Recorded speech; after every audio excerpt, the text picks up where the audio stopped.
Hello Capricorn friends, I'm Annie Botticelli and welcome to my video, Capricorn June 2021, Astrology Must Knows.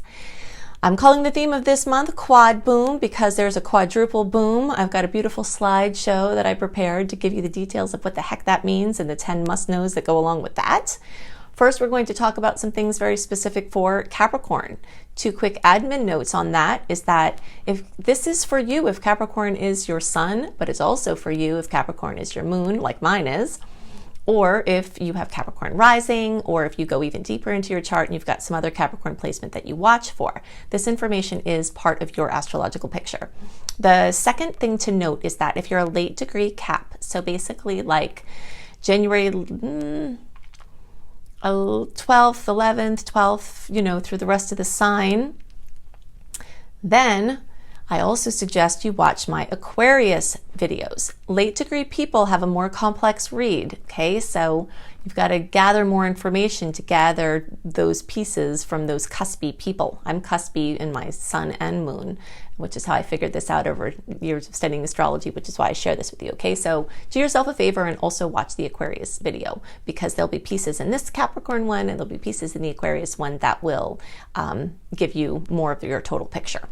Okay, so the first must know is that we've got a continued dizzying, busy energy theme from these Gemini placements. Gemini energy moves in a spiral that's very different than how Capricorn energy moves. So you will feel that because it will be a little bit uncomfortable because you'll be getting so much information coming to you that it will be hard to wade through.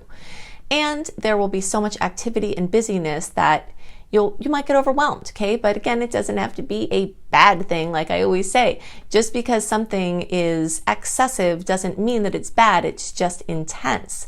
So information flying from everywhere, decisions will have to be made, and you might not feel like you've got the information you need to make them, and that will actually be true. You might not have that clarity until more towards the end of June or into July.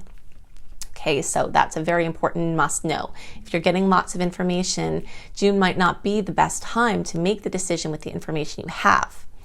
I'll talk more about that later, but that's a big must know. Another must know is that your sixth house of health and your diet and your wellness and your daily routine and the systems that run your life are, that all of those things will be highlighted. Also your pets. So you might notice that those things come front and center. Could just be as simple as you're getting out of your routine, taking some trips or vacation. I don't know, to the extent things will be closing down or opening up. It's going to be different for different people, but there certainly is a lot of potential for activity, even if it's, staycation or local vacations. There looks like there's a lot of busyness going on and a lot of mobility and a lot of social interaction. So whether that's virtual or in person will remain to be seen for your specific circumstances, but certainly expect to be catching up with a lot of people, and a lot of those people might be coming from your past. Okay, so another must know has to do with your relationships. Okay, so there's the energy of air, which is highlighted through the Gemini movements, but then there's the energy of water that's going to start coming in more as the month goes on. And this is opposing your sign, okay? So whenever you have movements that move in a 180-degree position, there's a pull and push, there's a supporting, there's an antagonism, there's a synergism, and an intensity, okay? So those Cancer placements, you're going to notice throughout the month, June is going to be highly emotional because of the eclipse energies and also because of these Cancer energies, and this will continue into July. Emotion doesn't have to be bad, it can be good. It could just be that you're spending time with your family and home are going to focus very strongly this month throughout the whole month, and that theme will continue into July as well. Real estate, housing, things like that are going to come up in a big way. And you might have to make some decisions, and like I mentioned before, in this arena as well, you might not be able to make the decisions yet, or decisions might be seeming to be made for you, but clarity about the direction of those changes will likely start to settle in more towards the end of June and into July, August, and into September when we get out of the web of the eclipse energies and the Mercury retrograde. Okay, let's see what else I wanted to talk about. So as the planets move into Cancer, that really brings focus to your relationships. Your relationship to relationship, all the key people in your life, all the random people in your life, people that help you, your clients, any of those one-to-one interactions are going to feature very strongly. So expect to be making a lot of connections. Again, whether virtual or in person doesn't matter, but your relationship space is going to heat up.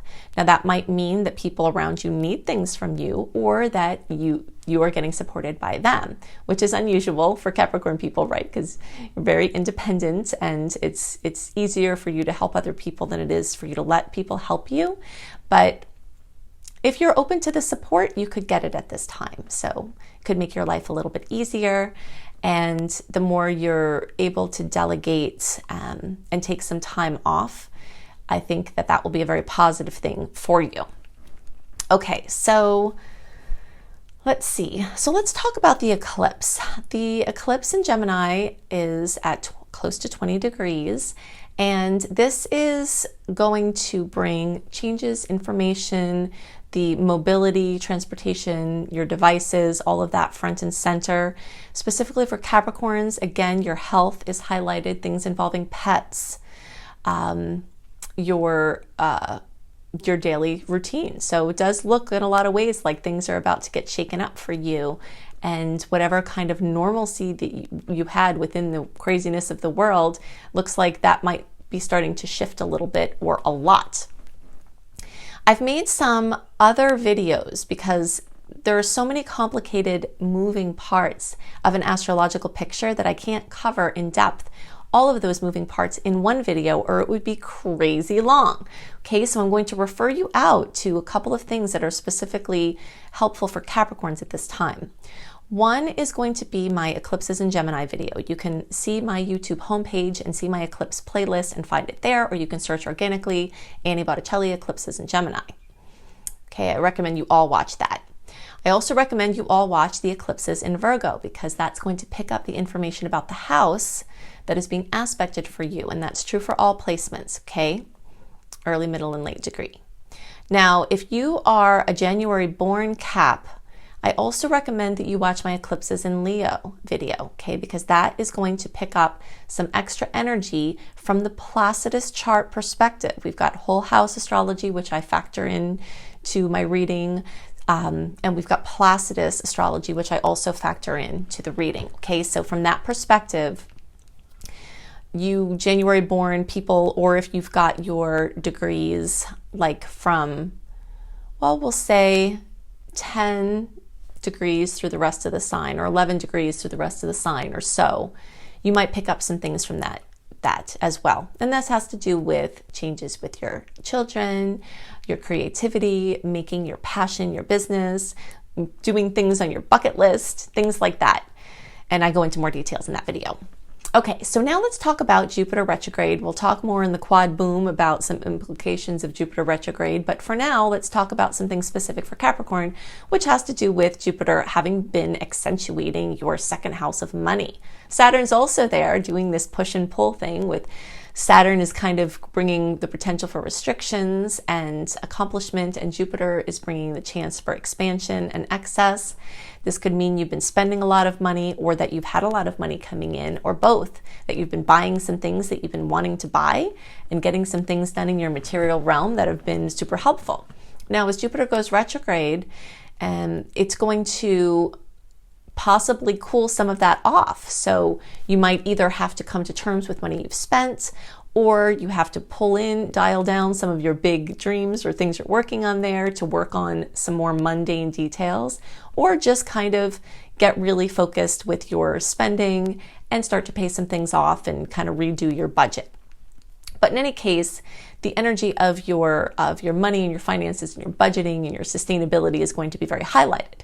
To get more information about Jupiter's movement, specific for Capricorn, I made a separate video about that. So you can look for, again, it's on my homepage, Annie Botticelli, or you can search organically for Jupiter in Aquarius for Capricorn. This is specifically for you, and I give you lots of information about what Jupiter's doing all of 2021. So you definitely want to check that one out. Okay, so now, if you want to have a list of all the notable aspects of the month, including whether they're sweet, salty, the dates that are sweet and salty, what the aspects might bring, and a general write-up of the month delivered into your inbox 1 month early, plus a whole bunch of other goodies, including my 28-day virtual coaching program called Shine, then you get that when you sign up for my free email newsletter at anniehelpsyou.com. Okay, so I highly recommend that you do that.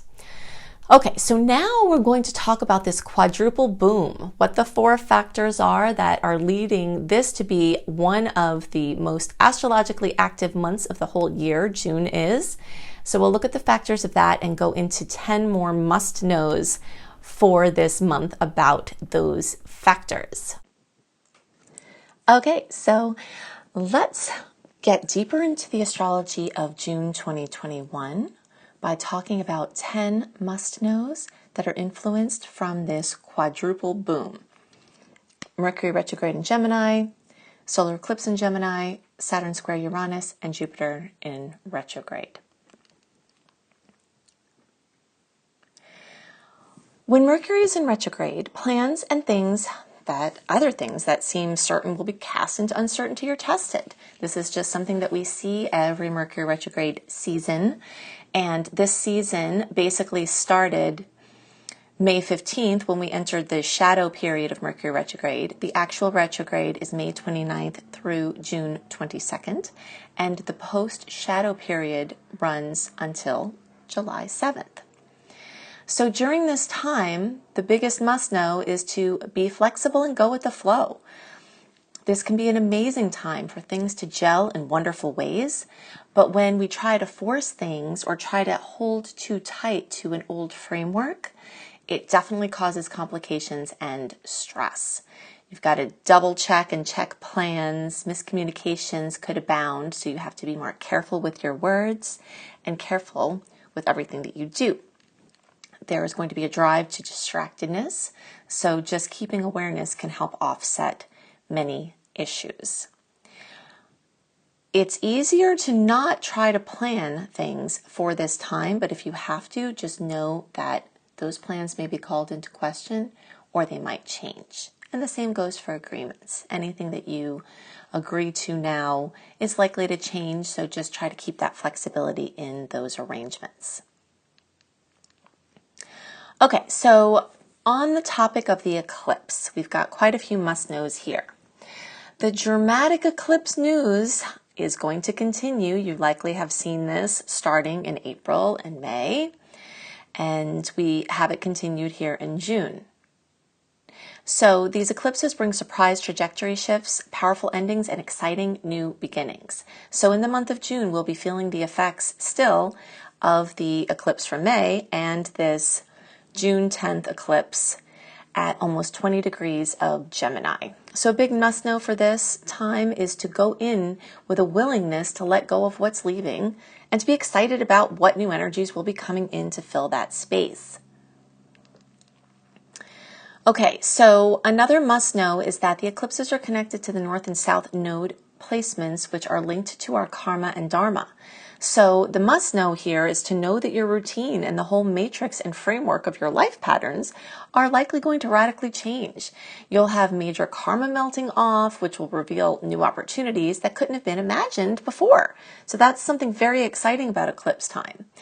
You can see the fulfillment of life dreams, and the gifts and blocks that you were born into can be enhanced or broken through at this time. So you can step into gifts that you were born with, and you can burn off blocks that you were born with as well, as this call to your highest destiny gets very loud and the heaviness of karmic storylines can start to melt away. Another must-know about the eclipses is that it's very important to dare to dream and dare to believe that things can really change, while at the same time being willing and vigilant, looking for ways you can take an active role in creating those changes from the inside out. We are greeted by our unconscious belief systems very strongly at eclipse times. So fears and things that we've been holding on to may come up to our faces to get challenged. And the more we make the decision to break through, the more we can open up for our new experiences. Okay, so since eclipse season coincides with Mercury retrograde, now there are going to be key people and key situations and key projects from the past that are reemerging as very relevant. So the must know here is that if there's someone you've been waiting to connect with or hoping to connect with or thinking about connecting with, or someone who's contacted you from the past, or something else that's come up from the past, give those things from the past extra focus at this time, because it could be destiny knocking.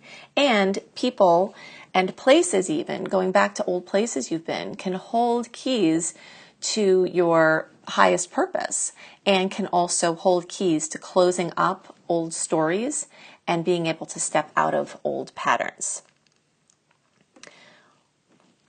Okay, so another must know here is that new information can seem to come in daily. This is why the combination of the eclipse time and the combination of the retrograde time put us into this spider situation that I often talk about, where the spider has made its web during the more active times, and now in the eclipse and retrograde time, you just sort of wait and watch to see what shows up in your web, rather than actively trying to make more webs or do anything other than sort of watch, observe, take in. You are going to have time coming soon to really have the clarity about what to do with the things that come in, but that time won't come until after July 7th. So basically July 8th through September 7th, this is a major must know. June is not the time when you're likely going to have clarity, because more information is coming in sometimes every day. Okay, so July 8th through September 7th is the next window for forging forward and having more clarity about what you're going to do with the decisions, that have come before you. And if you have to make an agreement or an arrangement in June, try for bridge or temporary arrangements that give you a little bit of time for the fog to clear from these aspects before you make the more permanent decisions or permanent plans or agreements. Okay, so Saturn and Uranus square, this is the second of 3 passes. We had the first in February, the second one is in June, and then we have the third one in December. This is a very powerful transit that is affecting us on the major world global levels down to the individual levels, weather and earth changes and political changes and changes to our systems and our structures and every aspect of our lives, down from, the global down to the individual, is being affected by these outer aspects. So I've actually done a whole separate video on this, which you can search for if you just search for Saturn Square Uranus video, YouTube, Annie Botticelli. It will come up, and I'll go into lots more details there. But basically, this is a clash of the subjective definitions of freedom and accountability on the individual, community, world levels. So big must know here is to ask the questions about your life that will bring you more joy and personal freedom. Ask the question, what does freedom mean to you, and how can you have more of it? And how can you be more accountable for your life and your circumstances? Big question here. Are you willing to own your creations as coming from the inside rather than something just happening to you?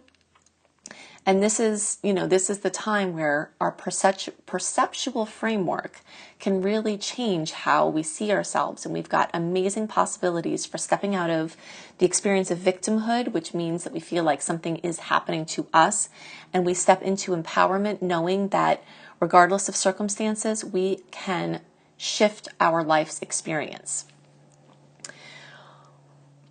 Okay, so Saturn-Uranus square, big times, and we've got hot spots in like the 6-ish weeks before and after these clashes.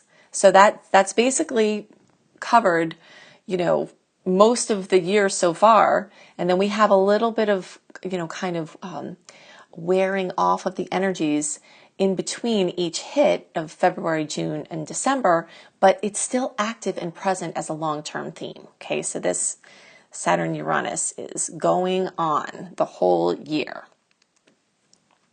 Okay, so then we've got Jupiter retrograde. Jupiter goes retrograde for about 4 months every year. We've got it retrograde here from June 20th through October 17th.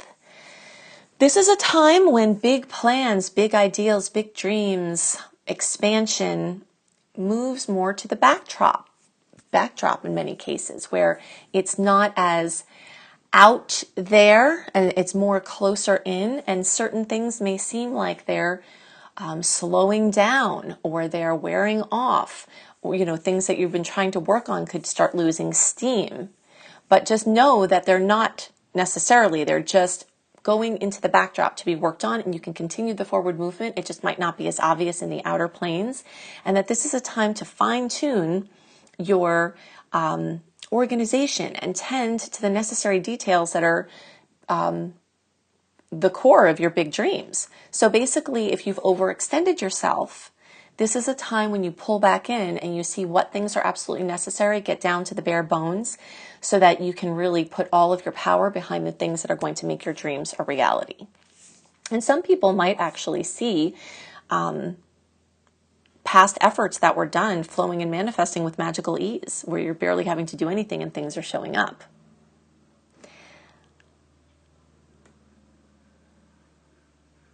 Okay, so the last thing is a bonus here. So besides our quad boom, we've got all of these outer planets in Aquarius and Uranus and Taurus. It's bringing up the topic of pollution and toxins and disease, the issues and the solutions. Aquarius rules the lymphatics of our body, and Taurus is definitely related to our food supply and agriculture, which is directly related, affected by the droughts and the storms and the toxins. So the big must know here is cleaning up our diets and lifestyle are going to protect as issues with toxins and disease stay front and center for a long time to come. So that's, again, something empowering that we can do is keep our vibrant health up that will make us less susceptible to disease and to, support our body systems to clear out the toxins.